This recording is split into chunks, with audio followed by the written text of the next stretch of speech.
Assalamualaikum warahmatullahi wabarakatuh. Alhamdulillahilladzi arsala rasulahu bilhuda wa dinil haqq liyudhhirahu 'ala ad-dini kullihi walau karihal musyrikun. Asyhadu an la ilaha illallah wahdahu la syarikalah wa anna Muhammadan abduhu wa rasuluh. Allahumma salli wa sallim ala Muhammadin wa ala ali Muhammad kama sallaita ala Ibrahim wa ala ali Ibrahim innaka Hamidum Majid. Kaum muslimin, saudara-saudariku seiman dan seislam, semoga selalu mendapatkan keberkahan hidup dan rahmat yang senantiasa hadir setiap saat.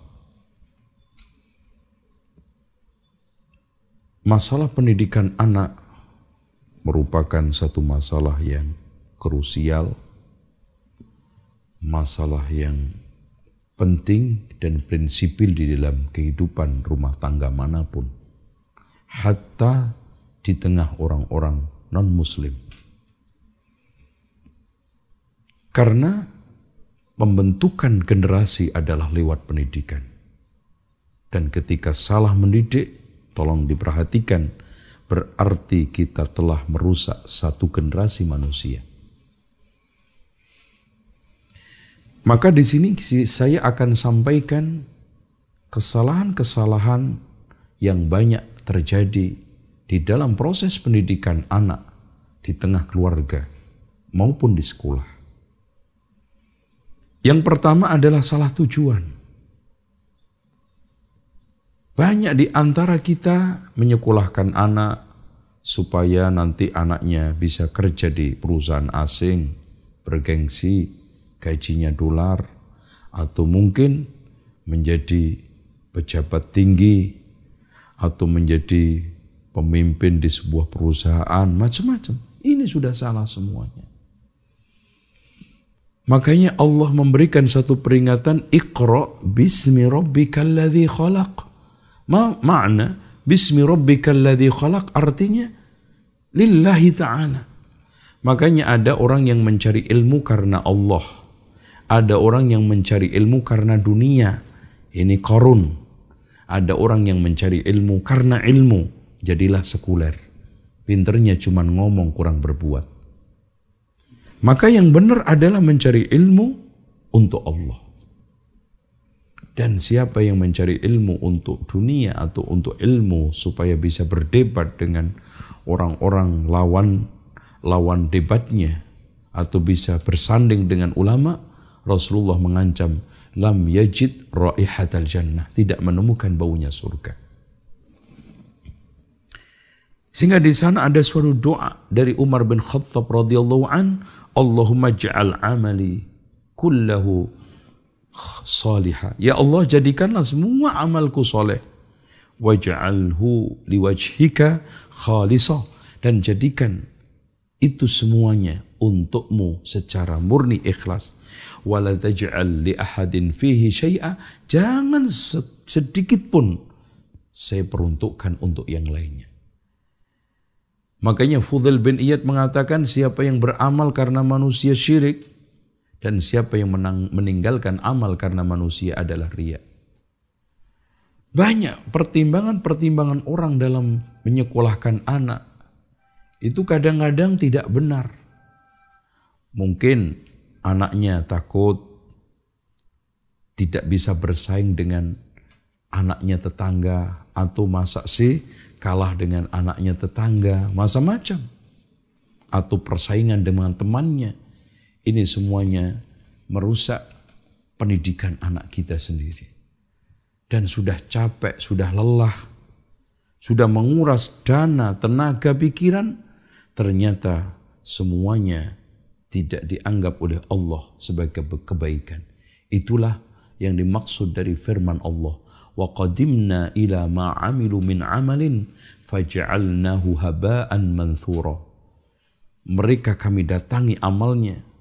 Ternyata setelah kami datangi, saya jadikan seperti debu berhamburan karena mungkin tidak ikhlas atau ikhlas tidak benar. Seperti yang juga ditegaskan oleh Allah, alladzina dhalla sa'yuhum fil hayatid dunya wa hum yahsabuna annahum yuhsinuna sun'a. Orang-orang yang menyangka alladzina dhalla orang-orang yang tersesat usahanya di dunia menyangka dia telah melakukan kebaikan, yaitu imma niatnya salah atau beramalnya salah, tidak sesuai dengan petunjuk dari Rasulullah Sallallahu Alaihi Wasallam. Kemudian yang kedua adalah kesalahan keliru memilih sekolah. Ini juga banyak terjadi.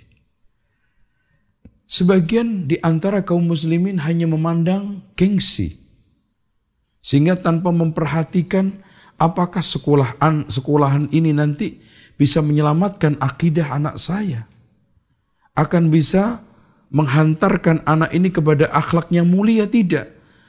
Akhirnya, Masya Allah, kita sangat mengelus dada. Ada kok teganya seorang muslim memasukkan anaknya ke sekolah-sekolah yang tidak sama sekali ada kaitannya dengan Islam. Bahkan sekolah-sekolah non-muslim, sekolah-sekolah sekuler, yang ini otomatis menghancurkan akidah, akhlak dia. Kesalahan memilih sekolah ini banyak diperingatkan oleh para ulama.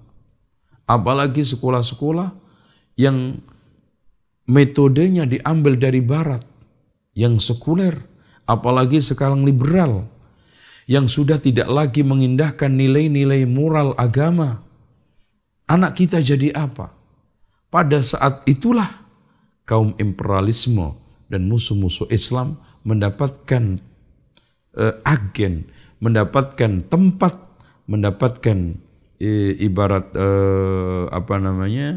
kalau bisa kita katakan teman untuk menebarkan virus-virus syubhat dan berbagai macam penyesatan di tengah kaum muslimin atas nama Islam itu sendiri.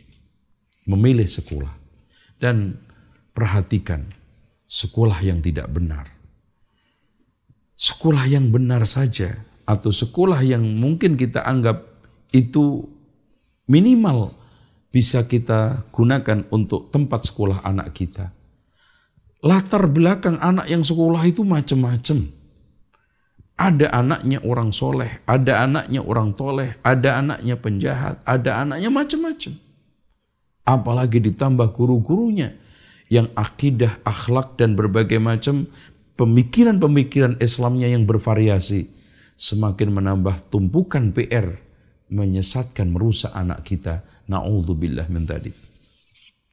Kemudian salah di dalam metode pendidikan. Metode pendidikan itu ada banyak. Ada metode ketegasan. Tapi kalau tegas keras terus akan membuat anak ini akan radikal. Bahkan bibit radikal itu karena pendidikan yang dilatari dengan kekerasan. Tapi kelembutan lembut terus ini juga membuat anak akan kolokan. Sehingga disebutkan oleh salah seorang cendekiawan, Mustafa As-Sibai, mengatakan anak yang dididik kekerasan akan melahirkan radikalisme, dan anak yang dididik dengan kelembutan saja akan melahirkan kolokan manja yang juga sama-sama menghancurkan anak tersebut. Juga pendidikan yang sifatnya motivasi. Nanti juga kita akan sampaikan termasuk kesalahan. Salah motivasi juga repot. Motivasi anak juga benar. Metode pendidikan. Intinya metode pendidikan yang kita gunakan harus berasaskan dari Al-Quran dan Sunnah. Ya, jangan sampai keluar. Ya, manhajiyatu tarbiyah itu harus kita ambil dari lentera Alkitab was Sunnah. Kemudian yang kita harus juga perhatikan adalah di dalam masalah motivasi belajar yang salah. Ada sebagian orang tua yang memberikan motivasi yang selalu sifatnya materi. Ya. Sehingga membuat anak itu selalu terdorong untuk mengejar prestasi, kesuksesan yang dipertimbangkan utama adalah materi. Ada juga yang memberikan motivasi anak secara salah. Kamu harus pinter, jangan sampai kalah sama si anu si fulan. Ini juga salah. Ya, bukankah kita itu ingat terhadap hadis Rasulullah SAW? Salasatun awwalu man tusa'ar bihimun naru yaumal qiyamah. Ada 3 orang yang pertama kali disengat oleh api neraka, dimasukkan oleh Allah di api neraka. Rajulun ustushhid, orang yang mati syahid. Kenapa dimasukkan oleh Allah ke neraka? Karena salah tujuan, salah motivasi. Termasuk kesalahan kita di dalam motivasi belajar anak.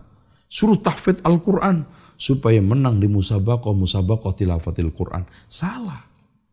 Memotivasi anak, nanti kalau kamu berhasil, saya akan ajak jalan-jalan ke tempat ini itu. Benar, terkadang anak harus kita motivasi dengan hadiah-hadiah sifatnya materi. Tapi jangan terus ke sana. Sesekali materi, sesekali ibadah, sesekali kita setelah sukses anak itu, kamu nanti saya akan ajak jalan-jalan ke rumahnya, ulama, ustadz, kita ajak umroh. Ini motivasi yang membangun, ada sifatnya jasmani, ada yang sifatnya rohani, bahkan ada yang sifatnya membina, membentuk kecerdasan. Sehingga di sini akan merata. Termasuk juga ada kesalahan di dalam mendidik adalah salah di dalam memupuk kreativitas. Ada di antara orang tua membekali kreativitas anak salah. Anak didorong untuk belajar musik, jadi musisi. Ya. Sementara kita sudah tahu hukumnya.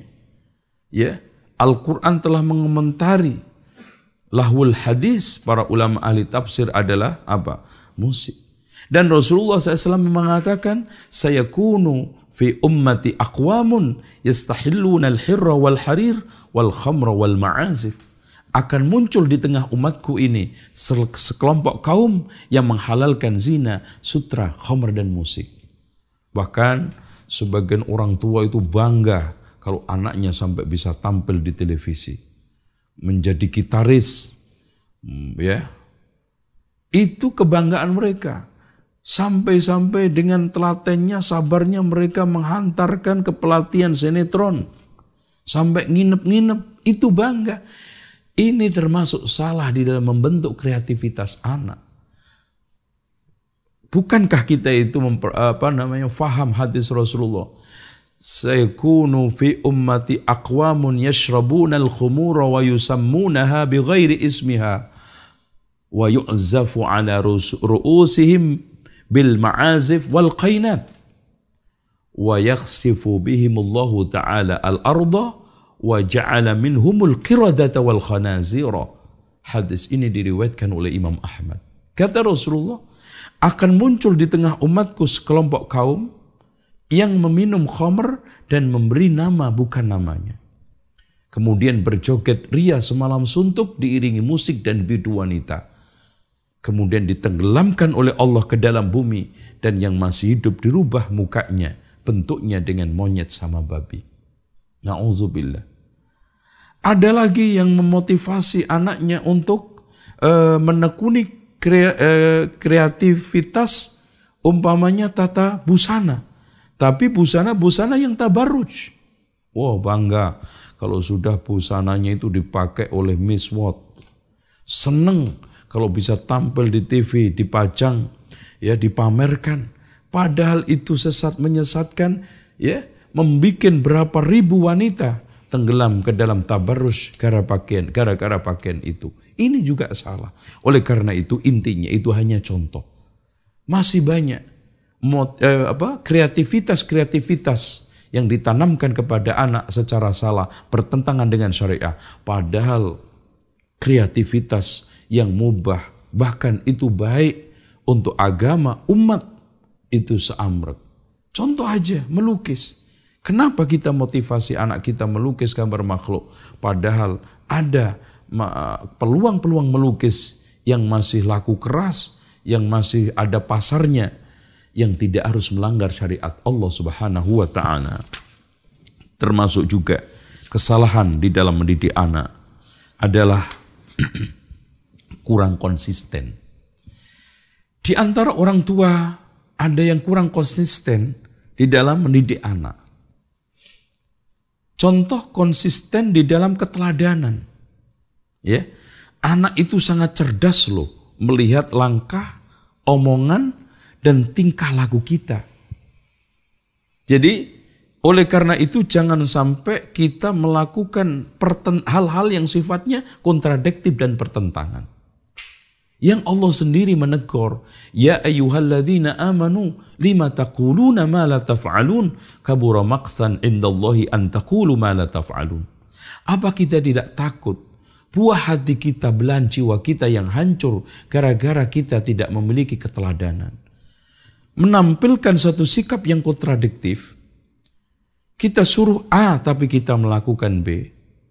Kita sekarang suruh melihat warna putih tapi kita melihat warna hitam. Kita suruh anak kita sholat, kita nggak sholat. Kita suruh anak kita untuk menjadi anak soleh, kita ternyata menjadi orang yang Masya Allah ya, jauh dari kriteria soleh. Ini semuanya menghancurkan anak kita, rusak dan merusak anak kita.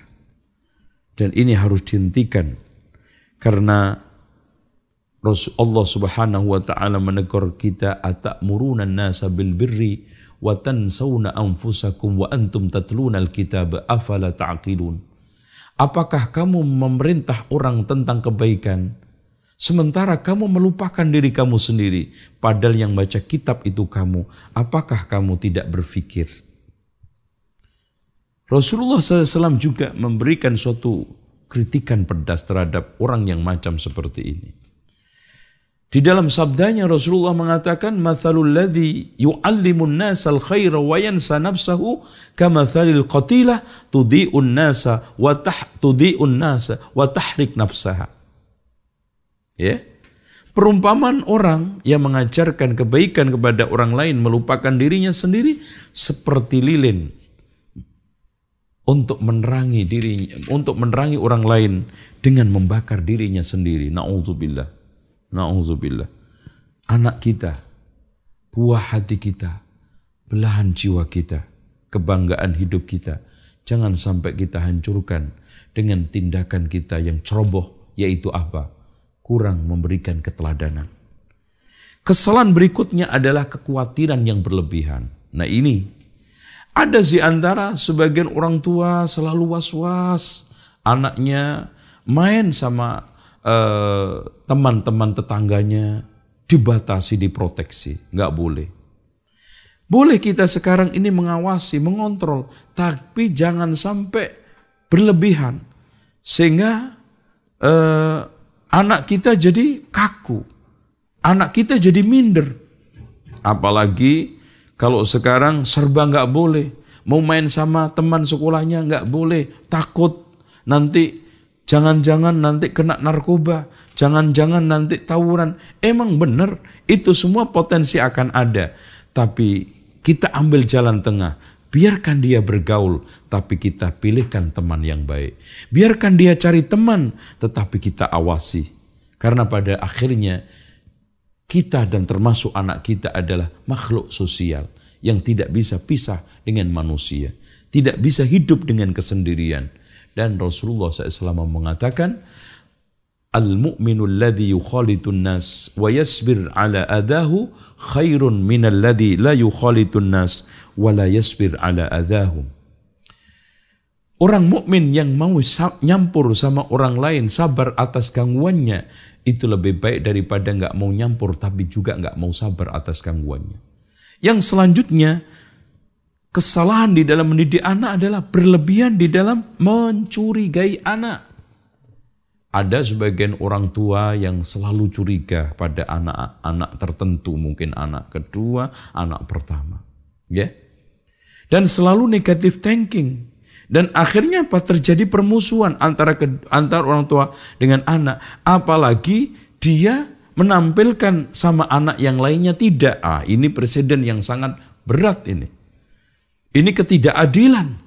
Makanya Rasulullah memberikan suatu arahan, i'dilu ala auladikum, bersikaplah adil terhadap anak-anak kalian. Termasuk kita jangan sampai serba curiga. Anak keluar dicurigai. Ada sesuatu yang tidak beres, anak langsung dicurigai. Ada uang yang hilang, anak langsung dicurigai. Ini akan merusak hubungan antara kedua orang tua dengan anak, merusak mental dan psikologi anak, dan anak bisa akan durhaka kepada orang tua kalau caranya seperti itu. Termasuk juga kesalahan orang tua adalah menjauhkan anak dari orang-orang soleh. Saudaraku seiman, perlu diketahui, kita harus camkan bahwa tidak ada ruginya melepas, membiarkan anak kita berteman dengan orang-orang soleh, apalagi ulama. Jangankan sekarang anak kita, anjing saja menjadi mulia karena berteman dengan Ashabul Kahfi. Oleh karena itu, di antara para ulama mengatakan di antara obatnya hati ada 5 adalah mujalasatu sholihin, berteman dengan orang-orang soleh. Karena berteman orang soleh akan mengarahkan kita kepada jalan yang baik, mengingatkan kita saat lupa, dan mengarahkan kita kepada akhirat. Dan terus membimbing, membina kita dengan berbagai macam kesolehan. Dengan demikian, pernah ada orang yang datang kepada Rasulullah Sallallahu Alaihi Wasallam, Badui, yang menanyakan, ya Rasulullah, mata sa'ah, kapan itu kiamat? Rasulullah SAW menjawab, mada a'adatta laha, apa yang kamu siapkan untuknya? Dia menjawab, hubbullahi wa rasulih, cinta Allah dan cinta Rasul. Apa kata Rasulullah? Anta ma'aman ahbabta, kamu akan dikumpulkan oleh Allah bersama orang yang kamu cintai. Dari belakangnya Anas bin Malik sambil menangis mengatakan, sehingga aku mencintai Rasulullah, Abu Bakar, Umar, Utsman, Ali. Walaupun amalanku tidak sepadan dengan mereka, aku berharap bersama mereka nanti di surga. Inilah dan selanjutnya, termasuk kesalahan di dalam mendidik anak adalah mendidik anak dengan kekerasan. Kekerasan terhadap anak merupakan suatu hal yang sangat tidak bagus. Memberikan dampak negatif dan cacat psikologi, bahkan bisa seumur hidup. Trauma yang tidak mudah hilang. Makanya di sini mendidik anak harusnya seperti Rasulullah. Perhatikan bagaimana komentar komentar Anas bin Malik. Saya melayani Rasulullah Sallallahu Alaihi Wasallam 10 tahun. Beliau tidak pernah memukulku, tidak pernah menghinaku, dan tidak pernah bermuka masam terhadapku. Ini pendidikan yang baik. Sehingga Abu Darda berkata, Rasulullah pernah berwasiat kepadaku dengan 9 wasiat. Janganlah kamu syirik kepada Allah meskipun kamu disiksa dengan dipotong dan dibakar. Itu 1. Yang kedua, janganlah kamu meninggalkan sholat 5 waktu dengan sengaja. Karena siapa yang meninggalkan sholat 5 waktu dengan sengaja akan lepas dari jaminan Allah. Selanjutnya, janganlah minum khamr, karena khamr membuka seluruh keburukan. Taatilah kedua orang tuamu, dan bila keduanya menyuruhmu untuk keluar dari keduniaanmu, maka keluarlah. Janganlah kamu melawan pemimpinmu meskipun kamu yang benar. Janganlah kamu melarikan dari medan perang meskipun kamu harus mati, sementara teman-temanmu lari darinya. Infakkanlah hartamu untuk keluargamu. Janganlah kamu angkat tongkat untuk memukul keluargamu, dan tanamkan kepada keluargamu agar mereka takut kepada Allah. Ini wasiat yang sangat indah dari Abu Darda yang harus kita renungkan. Jangan angkat tongkatmu untuk memukul keluargamu. Dan ajak keluarga kamu untuk takut kepada Allah Subhanahu wa ta'ala. Demikianlah tentang beberapa kesalahan yang sebetulnya masih banyak seputar masalah pendidikan anak. Mudah-mudahan kita semua bisa sabar, tekun, dan istiqomah mendidik buah hati kita, belahan jiwa kita yang kita sudah ikrarkan lewat doa kita. Rabbana hablana min azwajina wa dhurriyyatina qurrata a'yun waj'alna lil muttaqina imama. Itu adalah hasil akhir dari pendidikan kita, mencetak generasi yang muttaqin. Wallahu a'lam bissawab. Wassalamualaikum warahmatullahi wabarakatuh.